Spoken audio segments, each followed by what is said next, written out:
Bienvenidos al Laboratorio Internacional de Partículas Elementales de la Universidad de Guanajuato. Lo fundamos el año 2005 para estudiar las partículas elementales y desarrollar tecnología de detección de radiación, incluyendo rayos cósmicos. Hemos atendido a más de 100 estudiantes de servicio social, 30 estudiantes de licenciatura, 20 estudiantes de maestría y 10 estudiantes de doctorado. Desarrollamos investigación en tecnologías de detección de radiación. Hemos logrado algunas innovaciones que han merecido premios nacionales e internacionales. Colaboramos en experimentos internacionales de primer nivel. Hemos creado el seminario Lederman, difundido internacionalmente a través de medios digitales. Ha llegado a más de 1 millón de personas, especialmente jóvenes de Latinoamérica, en 6 meses. Contamos con invitados internacionales expertos, líderes en su área, de primera línea, que exploran las fronteras de la ciencia. Hemos publicado más de 22 libros de divulgación y referencia y más de 100 artículos de ciencia en revistas indexadas a nivel internacional. Los esperamos. Bienvenidos.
Welcome to this Leo Lederman seminar series. We have Professor Alan Kadin, former professor from Rochester University, and right now he's at Princeton Junction. We also have Professor Miguel Tufiño Velázquez, director de la Escuela Superior de Física y Matemática del Instituto Politécnico Nacional. Welcome, Professor Tufiño. Thank you very much. Glad to be here. And we also welcome Rodrigo Martinez from the U.S. Embassy in Guatemala. Welcome, Rodrigo. From the section of Public and Cultural Affairs. And today we are going to be sharing an interesting seminar with Professor Alan Kadin. So to the STEAM program and to all of our allies and colleagues that have supported the seminars, it's our great pleasure to welcome you, Professor Kadin. Okay, let me.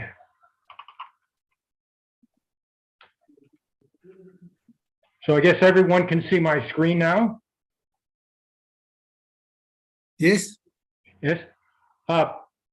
Thank you for inviting me to give this presentation.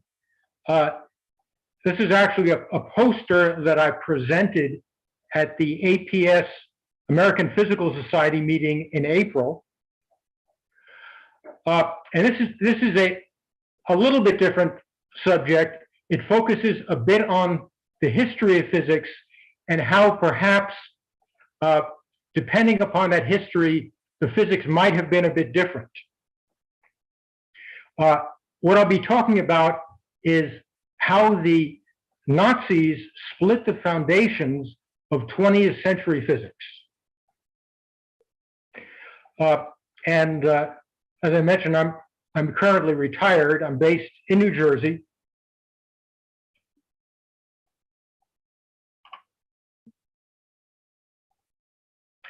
So let me give a summary, and then I'll go back and explain some of these in a bit more detail. Louis de Broglie first derived quantum waves in 1924, and he derived them from special relativity, and Albert Einstein approved. But what I think is significant, in Germany in the 1930s, the Nazis viewed relativity, or actually anything related to Einstein, as subversive Jewish physics. And what I'd like to argue is that many of the German physicists obscured the relativistic basis for quantum mechanics in order to avoid dismissal from the university, or worse. And the early German quantum mechanics textbooks led to what is really a split in the foundations of physics that really has continued up to the present. And what I'd like to suggest, and this may be a little bit speculative, but that an alternative quantum relativity picture that combines these together could reunify physics, but for historical reasons, this has never really been considered. So I'd like to explain a little bit more about this. First, de Broglie waves. This is a photograph of Louis de Broglie. And in 1924, and it was actually his PhD thesis, he assumed a relativistic particle given in the usual way for relativistic particles with E is gamma mc squared and P is gamma mv. Gamma is the usual factor, 1 minus v squared over c squared to the minus 1/2. And this is equivalent to the relationship that E squared is P squared c squared plus m squared c to the 4th. What he assumed is that if you have a particle with this relationship, and you also assume an oscillation at a frequency that is mc squared over h bar in the rest frame, that if you then Lorentz transform this distributed oscillation to a moving reference frame, that time delays lead to a wave with a wavelength of h over p, where p is the momentum, and that is the de Broglie wave, with omega squared is k squared c squared plus omega 0 squared, and this is consistent with the energy momentum relation. And I'll present a picture of this in the next slide, but de Broglie also showed that the group velocity of a wave packet with this frequency wave vector relation, the group velocity is d omega dk. That turns out to be the same as the particle velocity, which is actually dE dP classically. So the wave and the particle move together. And de Broglie himself always believed in the reality of both a point particle and a distributed wave packet that move together. And as I'll mention, I tend to favor a purely wave picture without a point particle, but this was de Broglie's initial picture. And let me also mention about relativity, special relativity, and simultaneity. Now, in classical physics, events that are simultaneous in one reference frame are also simultaneous in all other reference frames. For example, if you consider wave crests, for example, a sound wave,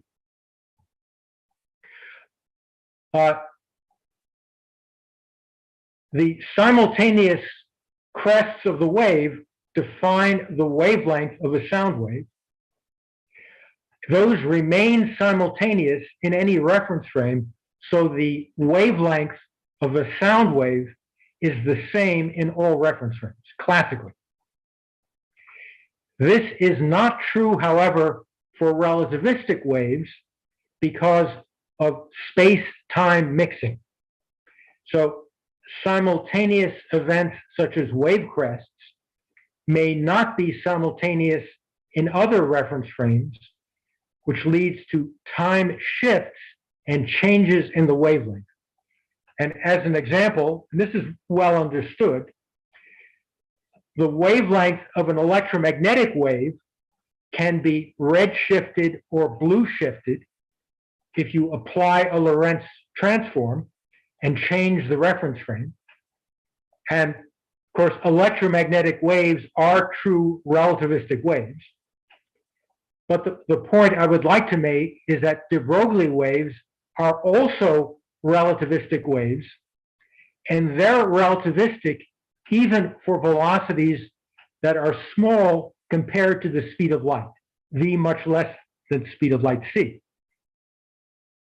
So for a de Broglie wave with lambda is h over p, in the rest frame, the wavelength is infinite because the momentum is zero.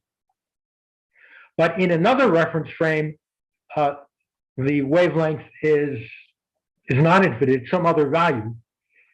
Without Lorentz transforms, these quantum waves would not exist. And this isn't usually emphasized, particularly when quantum mechanics is first introduced. So let me show a picture that illustrates this. Now, this is a picture taken from a book. The book is The Strange Story of the Quantum by Banesh Hoffman from 1947. Hoffman, he's long deceased, but he was a junior assistant of Einstein in Princeton. He was later a math professor at the City University of New York. And later, after Einstein died, he also edited Einstein's papers, and wrote a biography of Einstein. But in this book, which is really an early history of quantum mechanics, he has some hand-drawn diagrams. And what he indicates is that if you consider an oscillation which is distributed in space, A, B, C, D, and E are slightly different locations. And this is an oscillation which goes up and down in frequency. And what he points out, this is in the rest frame.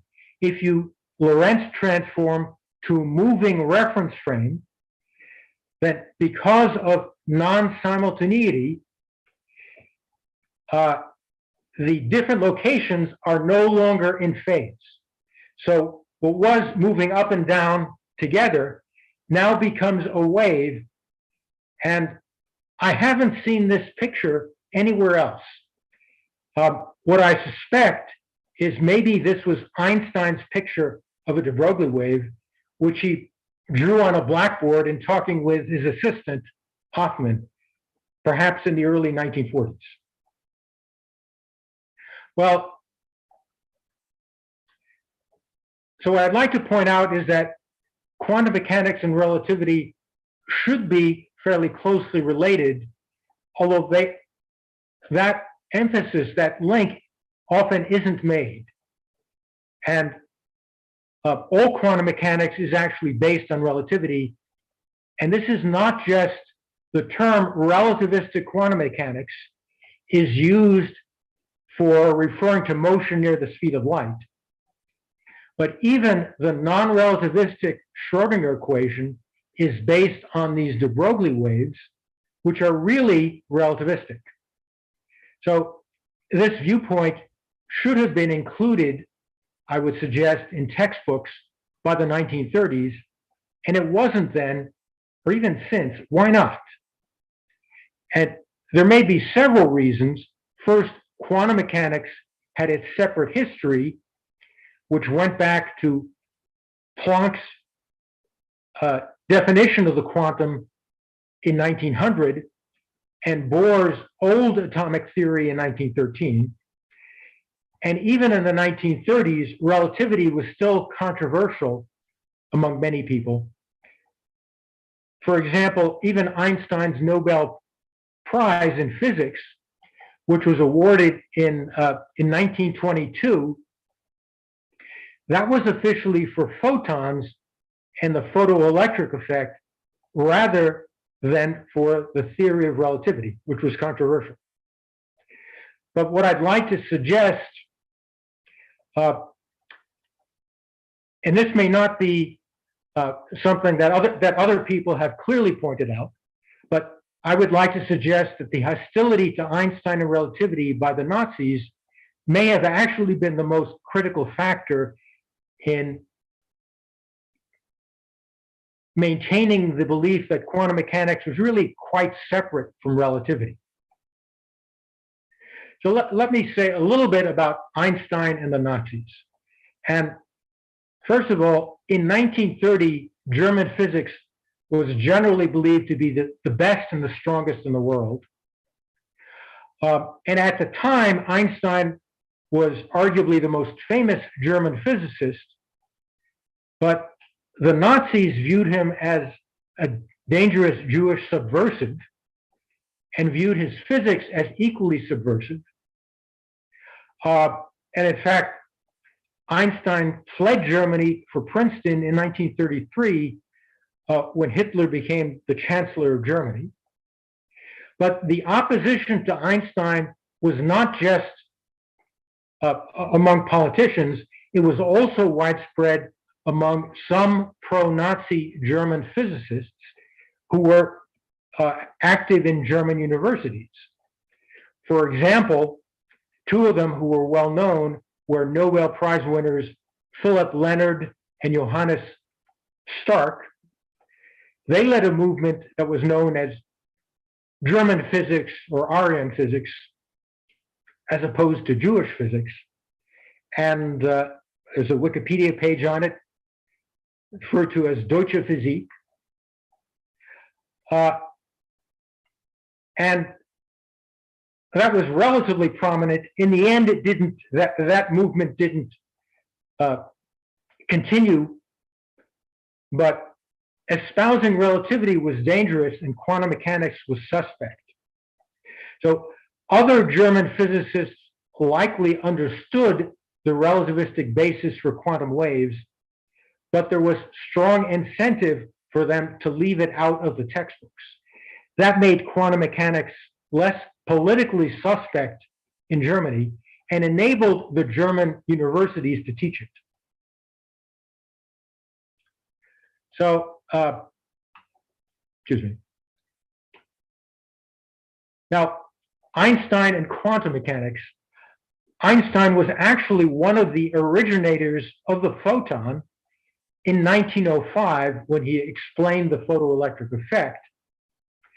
But actually, by the 1930s, Einstein was actively opposed to what had become the prevailing Copenhagen interpretation of quantum mechanics. And in particular, Einstein objected to two aspects of quantum mechanics: the fundamental randomness and also quantum entanglement. And I'll say a bit more about what quantum entanglement was and what he objected to. But the fact that Einstein objected to what had become the prevailing interpretation also enabled the German physicists to claim that quantum mechanics and relativity really were separate, and that attitude still prevails in many textbooks.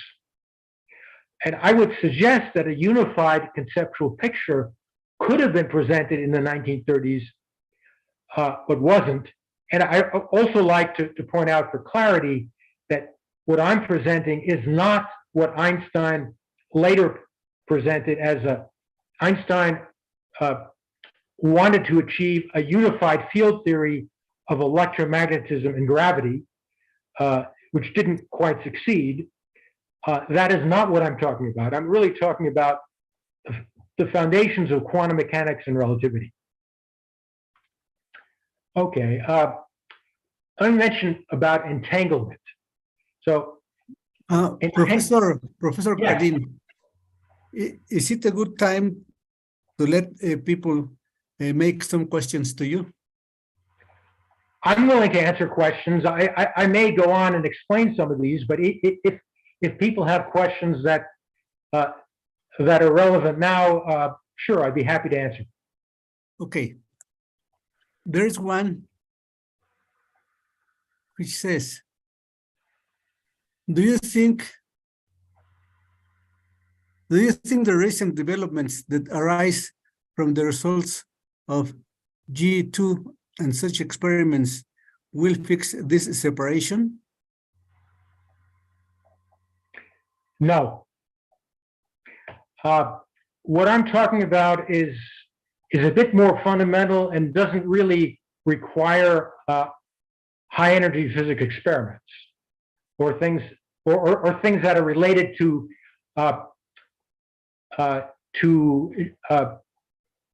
foundations of general relativity.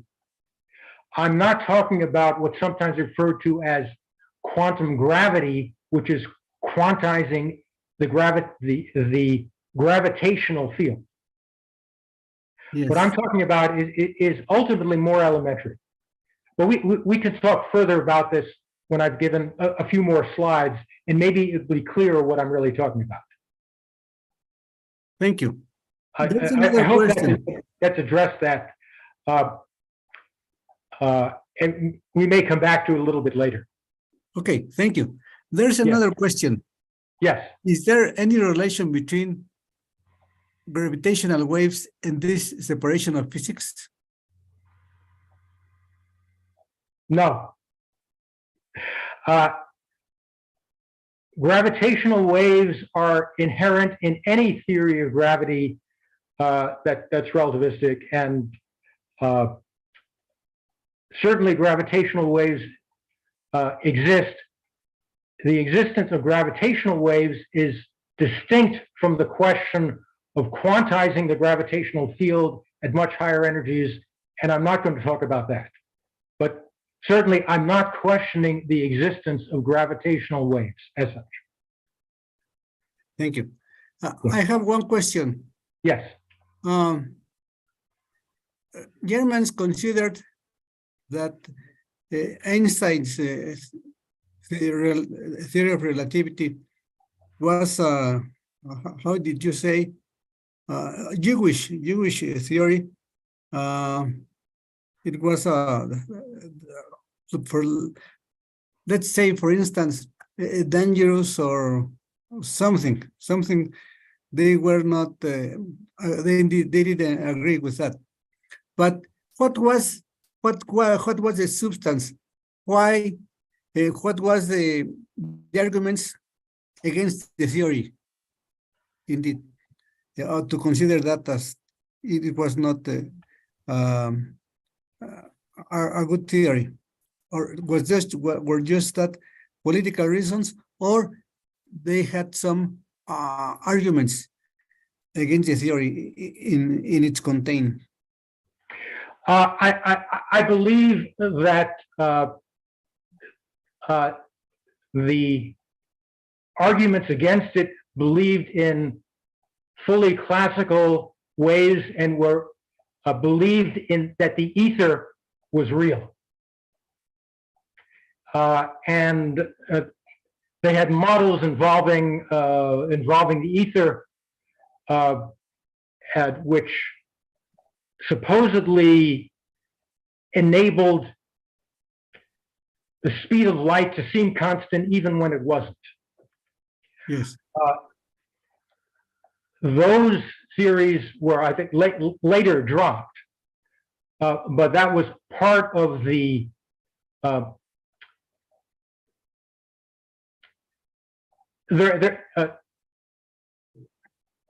part of the hostility against Einstein was also political. That was partly used as an excuse. However, relativity was viewed as suspect, and the issue of abstract time and space was not accepted. I could go on. One of the things that I don't mention in the slides, but if you're asking, it's historical record that Heisenberg was being investigated by the Nazi Gestapo for teaching relativity. He was under serious investigation. Yes. The story goes, he found out about this. It turned out that his mother was a childhood friend of the mother of the head of the Gestapo, Heinrich Himmler. You can look this up. This isn't history. Yes. So apparently they came to an agreement, but Heisenberg was warned. Heisenberg later fully cooperated, was willing to work with the Nazis. Heisenberg was later the director of the German atomic bomb project, but he knew there were some limits into what he could say publicly within that political system. And I think it wasn't just Heisenberg. Heisenberg was the most prominent young German physicist who stayed there, who stayed in Germany. And if he was suspect, everyone was suspect. So I don't think I'm exaggerating the degree to which there was real fear among physicists not to be associated with Einstein, among the physicists in Nazi Germany. Okay. Well, one last People have forgotten question. about this, but I think the historical record on that is clear. Yes. One last question, Professor Kadin. Does this separation between quantum mechanics and relativity still remains nowadays? Or are there some physicists that insist in separating both theories nowadays? Well, I'll address some of these in the next few slides. Okay. What I'm presenting is very simple, but different from the standard approaches. Yes. One of the things that I'm doing is I'm assuming that Einstein was right in his criticisms of quantum mechanics. Most of the theoretical physics community believes that Einstein was entirely wrong in his criticisms of quantum mechanics. So I'm taking a contrarian position and making some suggestions. But I'll say a little bit more about that. Thank you. Please continue. Please continue. Yes. Thank you very much. Yes, entanglement is central to modern quantum mechanics. I'd like to say a little bit about where quantum entanglement came into the theory of quantum mechanics, because this isn't general, the way it came in isn't often emphasized. And I'd like to point out it came in to the theory with Pauli's mathematical construction of the exclusion principle for involving a state of two electrons. That you can essentially have only one electron in a given quantum state, or two if you consider spin. Now, if you have two electron quantum waves, psi A and psi B, Pauli's mathematical construction is that the combined state of these is a product of psi A and psi B, but it's not a simple product.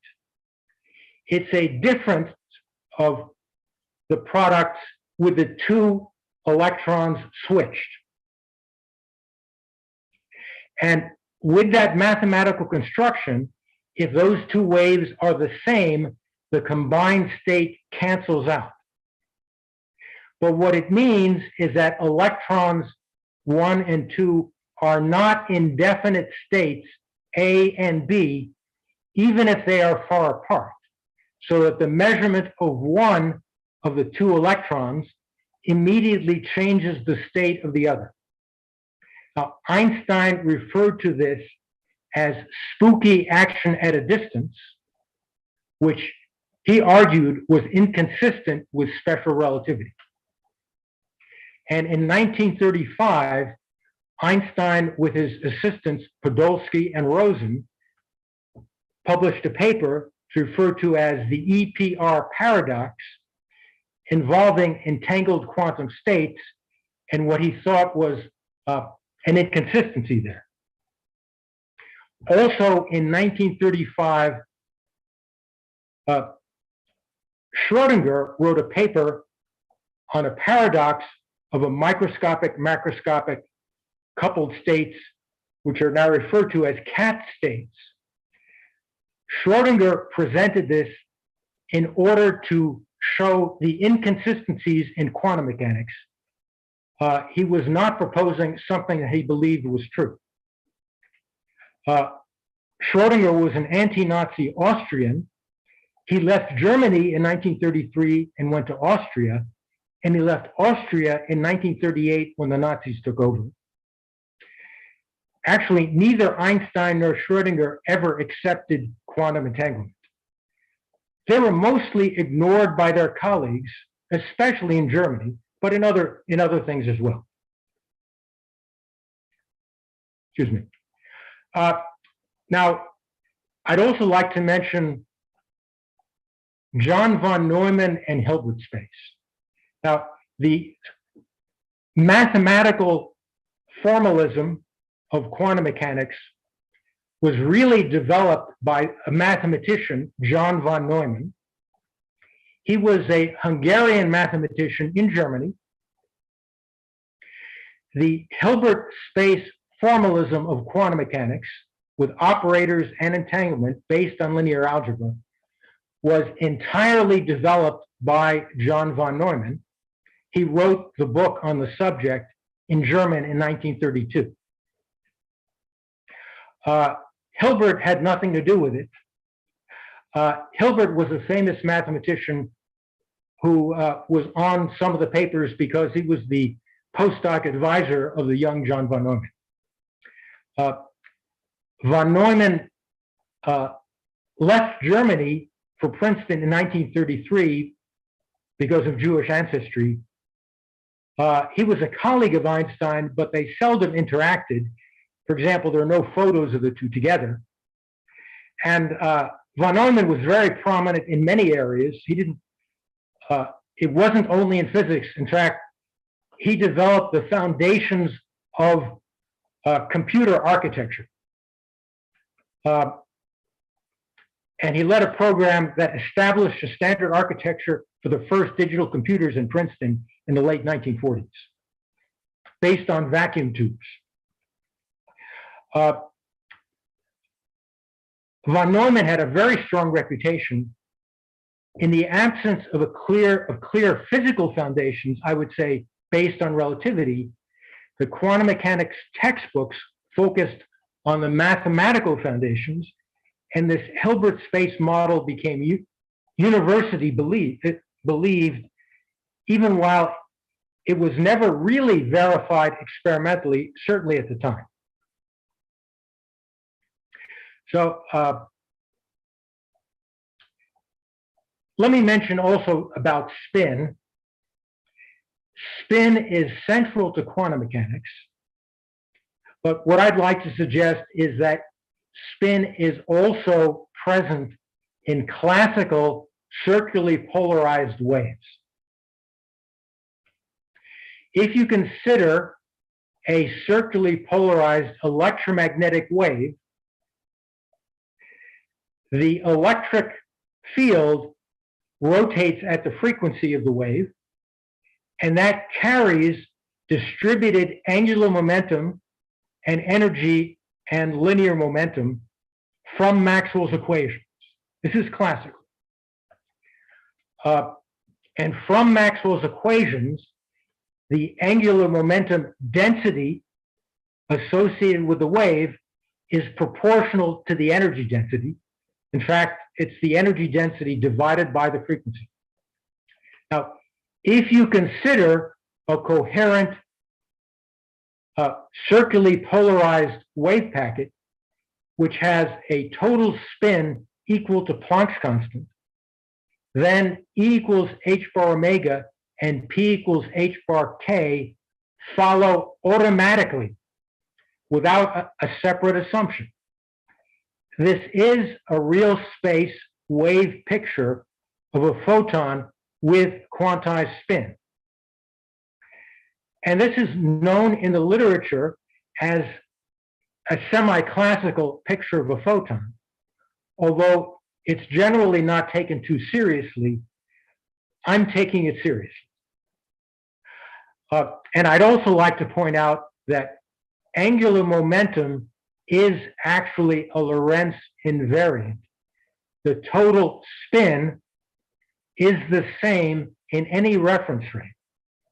So a photon may be red shifted or blue shifted. The spin of a photon, which is Planck's constant, always remains the same. But that's true for photons and for electromagnetic waves. What about an electron? So if an electron quantum wave is a real relativistic wave, can an electron be a rotating vector field like a circularly polarized electromagnetic wave? If you assume that to be the case, but for this de Broglie wave, you can Lorentz transform to a rest frame where the velocity of the wave is zero. This represents a distributed fermion field with a spin of h bar over 2, rotating at a frequency of mc squared over h for an electron, which is 10 to the 21st hertz. The opposite spin corresponds to rotation in the opposite direction. Note, this is not a rotating solid body, and there is no point particle. Spin, energy, and charge are distributed over a wave packet, and this spin is in addition to any orbital angular momentum associated with motion of the wave. Given that an electron is charged, one would expect to have magnetic moment associated with both spin and orbital angular momentum, which in fact is true. And note that a real rotating field about a fixed axis is mathematically equivalent. It maps onto a complex scalar field rotating in the complex plane. And one can also show that if you take this rotating wave at 10 to the 21st hertz, if you suppress that carrier wave, you can obtain the non-relativistic Schrodinger equation. You can derive it in a simple way. There isn't time to do this, but it follows.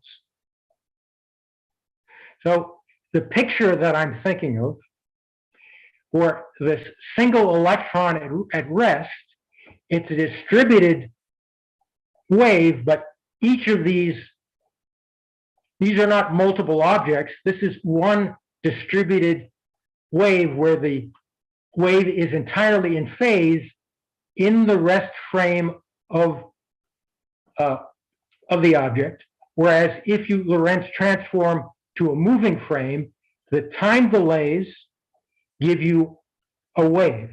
So this is a vector de Broglie wave.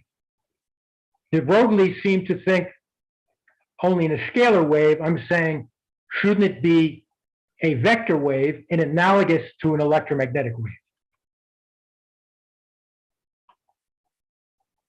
So one aspect of waves and particles in quantum mechanics. The central paradox of quantum mechanics is wave-particle duality. What I'd like to suggest or speculate that a simple way out of this paradox is to regard an electron as a soliton-like excitation of a non-linear wave equation. Now, for those who aren't familiar with solitons, certain nonlinear wave equations have localized wave packets that act like particles. They maintain their amplitude and their integrity. They cannot split or merge or disperse. And for an appropriate nonlinear equation, the nonlinearities cancel out, making it appear like linear motion. Now, the Schrodinger equation, of course, is a linear equation. But what I'd like to suggest, and this is speculation at this point, is that this may hide an underlying nonlinearity that, due to a soliton-like excitation, quantizes spin.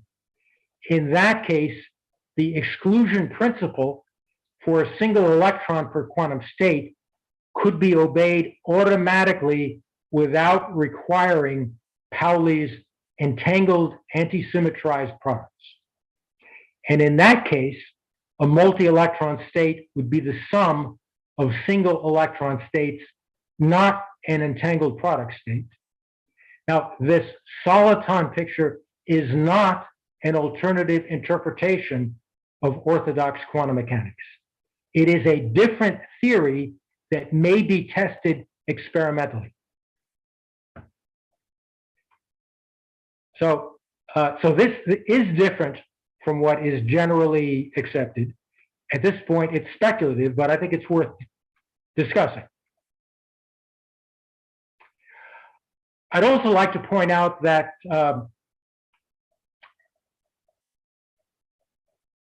quantum waves are related to time and space. If you consider, for example, an electron wave, a de Broglie wave, that has a characteristic time, which is h over mc squared, and a characteristic length, which is h over mc. H over mc is also known as the Compton wavelength. From a microscopic viewpoint, one can suggest that these electron quantum oscillations define time and space. The electron is a microscopic clock and ruler, which defines time and space. This is sort of inverting special relativity and say, rather than having abstract time and space, which the electron obeys, saying time and space are defined by the electrons and the other quantum waves, which make up everything. So these microscopic clocks and rulers depend on speed, and they reproduce time dilation and length contraction for any object made of quantum waves, which are all matter. And what I'd like to suggest, this is an alternative, fully realistic picture of special relativity. This does not require one to consider the mathematics of four-dimensional space-time or four vectors. They're true, but they're just a mathematical aspect. There's no need for an abstract time and space, just the microscopic waves. This is not an alternative theory of special relativity. This is an alternative interpretation of standard special relativity. I think this is significant. And one can go further. The microscopic quantum waves are also affected by gravity due to gravitational time dilation and length contraction. This alters the local clocks and the rulers, which alter the trajectories. This is an alternative, fully realistic picture of general relativity. You don't have to assume curved four-dimensional space-time. You can calculate the trajectories using classical Hamiltonians. The bending of light, the precession of orbits, follows simply. This is an alternative interpretation of standard general relativity theory. This is not related to modern theories of quantum gravity that would quantize the gravitational field. I'm not talking about quantizing the gravitational field. This is sort of using classical physics, but based on microscopic electron clocks, which are affected by speed and by gravity. So, taking this just a little bit further, Einstein's vision was that quantum mechanics should be based on locally real objects in real space, consistent with special relativity. He objected to a probability wave with non-local correlations.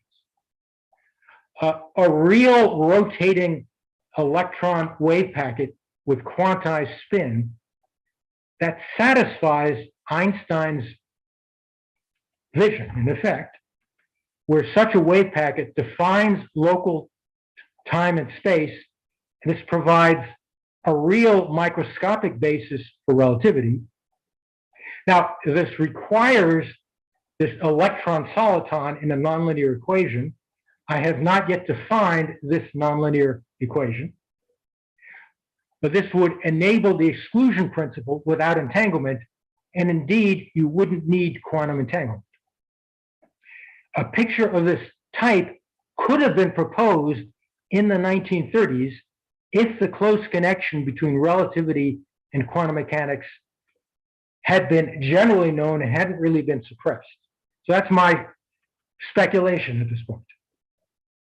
And this is unorthodox, but I think it's a significant insight. Professor Kadin. Yes. Do you think it's a good time to make a last pause to allow some questions? I'm willing to accept questions. I have some further comments, but perhaps yes, I'm willing to accept questions. Thank you. There is one question. The stress. Oh, sorry. Well, let me tell you something. That your lecture, your talk, is being transmitted through Twitter, Facebook, YouTube, and Instagram. We have now more than 100 attendants to your talk. Thank you. More than 120 people are attending your talk. So, excuse me, why in microscopic objects, why are they, there's no need to describe their behavior with 4D vectors or considering 4 dimensions space-time in microscopic objects? Why is that? You say just what I'm saying is you can explain it completely. Yes. Including calculations of trajectories, and I've done that. Yes. Without any consideration of yes. 4-dimensional spacetime. Yes, there's no need. It is conventionally done that way with 4 vectors, and there's nothing wrong with that. But the standard belief is that 4-dimensional spacetime is the structure of the universe. And what I'd like to suggest is maybe it's a mathematical artifact. Yes. It's not necessary. You can think about relativity without 4-dimensional spacetime. Nobody does, but all of the standard results can be explained without that. Thank you. Please, I guess we can continue to the end of your thank talk. you. Thank you. Thank you. Yeah, I realize there are questions because some of this may be unorthodox. It is unorthodox. But, okay, possible implications of this unified picture. One is that the Hilbert space theory may be wrong, and I believe it may be testable in tabletop laboratory experiments and elsewhere I've suggested them.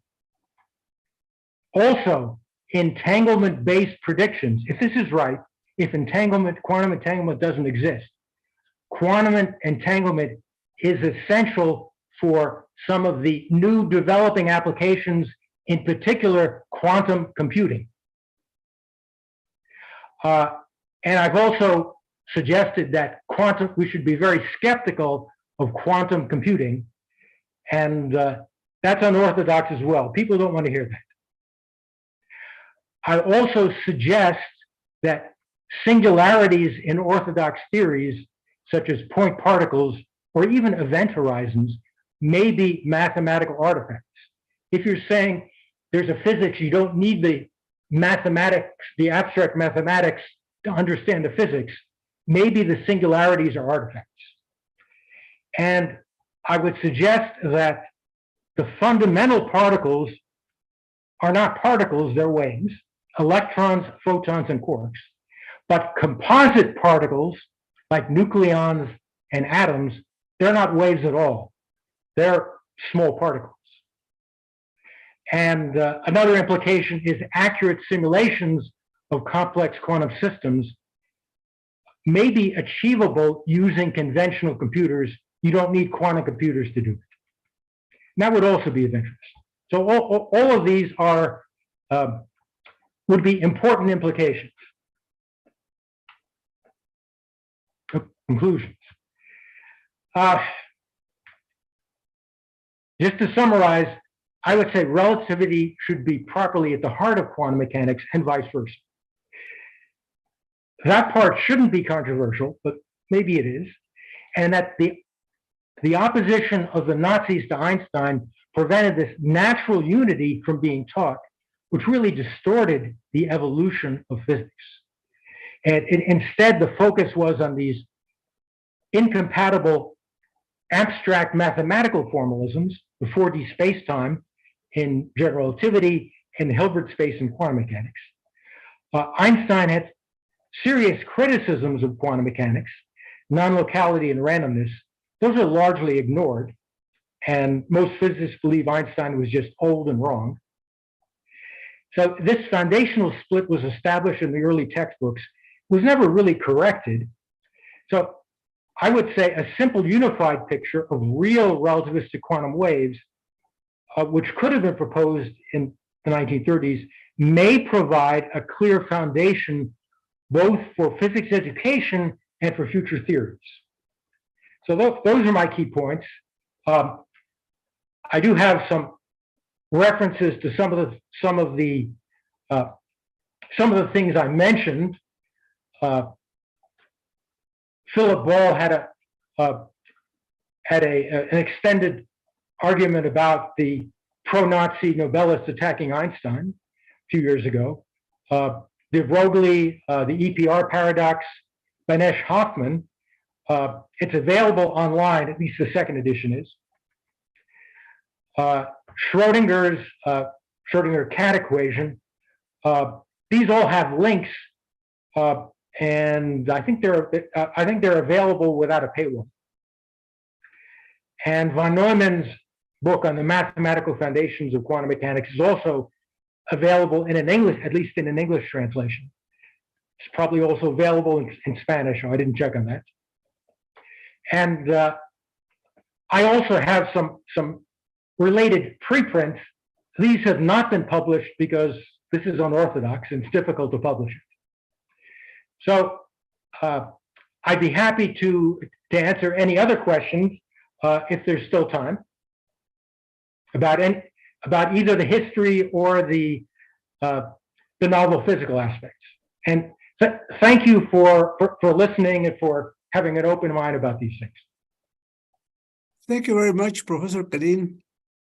It's has been very interesting, your talk on this historical subject, historical Yes. they say divorce between quantum mechanics and relativistic due to Nazis' opposition to Einstein's because of he was a Jew. Well, there is another question. Let me read it. Well, would this be the proof that the structure of the universe is based on 4 dimensions?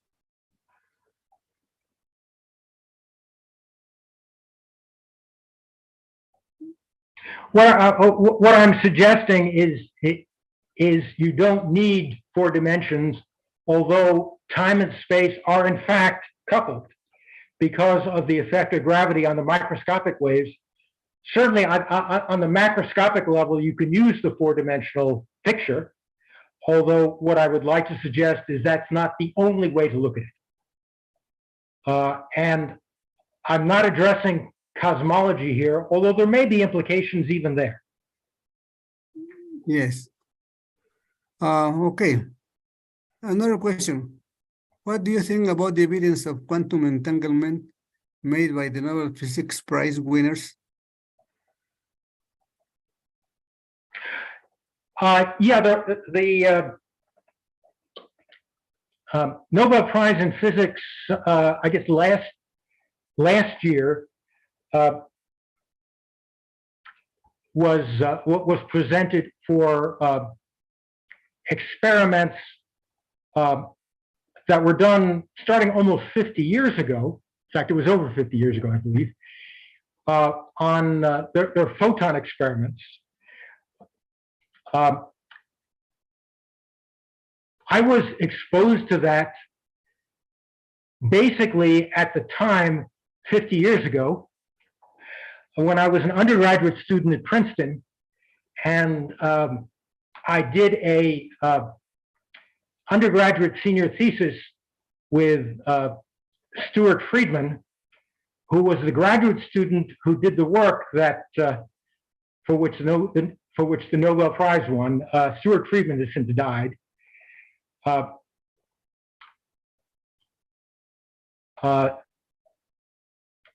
was when I started thinking about hidden variables in quantum mechanics and whether all this stuff was consistent. I've had a continuing doubt going back 50 years about that. And in the last decade, I've been thinking about these things a little more, going back in a little more detail, basically since I've been mostly retired. My suspicion, first of all, the 2-photon quantum entanglement experiments, those have been checked. Those are correct. But what's really being measured is correlations of measurements of photons. All of those are based on correlated photon sources. So the simple interpretation of independent photons being emitted may be subject to question, and there may be a way to test it based on whether, for example, one of the things I've suggested is that single photons may always be circularly polarized. That's testable. Most of the experiments, well, you can certainly have 2-photon states that are linearly polarized. All of the experiments assume you can have single photons that are linearly polarized. I would suggest that because of the nature of the photons, their individual photons are always circularly polarized, and that all the experiments are being fooled by using the standard assumption regarding photons. That's the subject of another talk, but I'm aware of those experiments, and they're difficult experiments. They're certainly measuring something. basically all the evidence of quantum entanglement is based on those two photon experiments that go back to the 1970s, which in turn were based on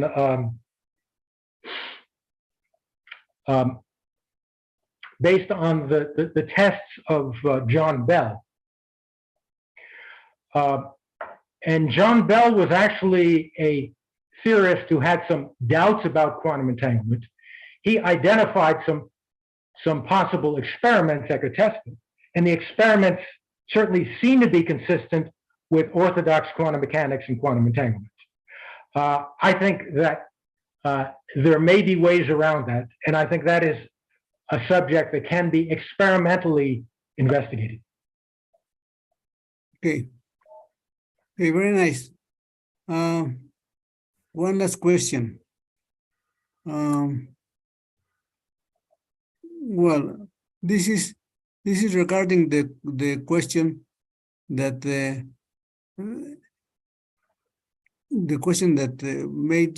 made a few minutes ago, that if the structure of the universe is based on 4 dimensions, and well, how would they be? What would be the name of those dimensions, or how are they named?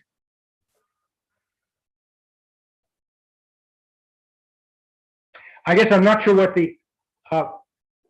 the question is asking, but what I'm suggesting is that everything comes from the microscopic level and goes up. Yes. At the level of cosmology in the universe, you don't necessarily have to look at the microscopic level, and macroscopic 4-dimensional models may be quite valid and quite appropriate way to look at it.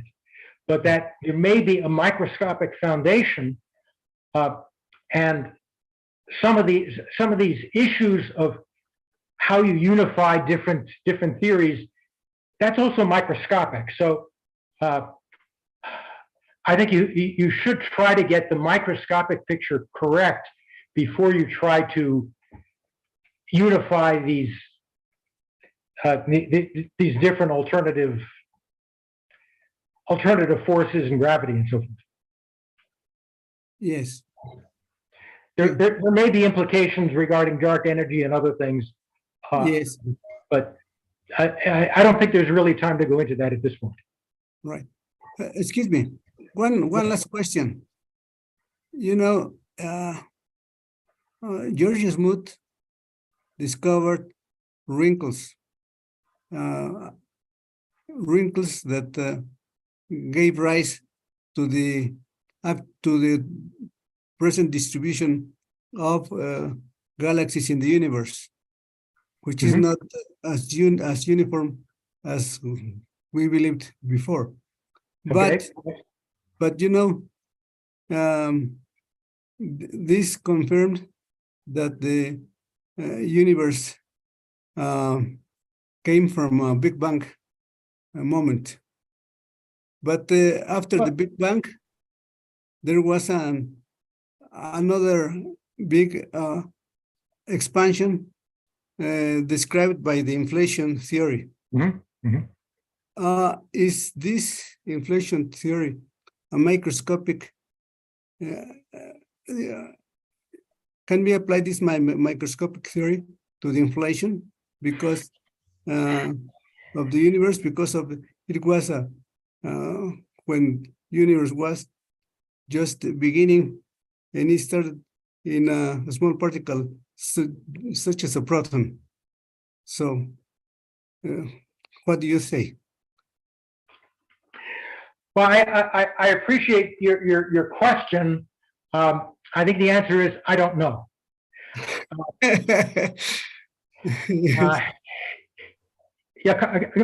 Cosmic inflation is, if I understand properly, there were initial set of theories. There are other theories that modify that, and I'm not sure to what extent those theories can actually be tested, even observationally, based on the cosmic microwave background. A lot of those things are highly model dependent. Yes. And it's difficult to say. However, if you really are looking for an ultimate theory of the Big Bang, that would presumably have both microscopic and macroscopic aspects, which would be unavoidable. Yes. I don't know how to tie those together. Thank you. Sorry, I am not a specialist, and I don't know if this question that I made was had sense, but I was curious about that. So I guess there are no more questions. Professor Kadin, it's been very nice for you to talk about this. Thank you very much for your interesting talk. And we learned aspects that we didn't know about the development of physics, of how this separate, how the Nazis had influence on the development of quantum mechanics and relativity separated in the German science. So it was very interesting, your talk, and we appreciate very much. So I don't know if Dr. Valesca Aldana would have another words for our guest.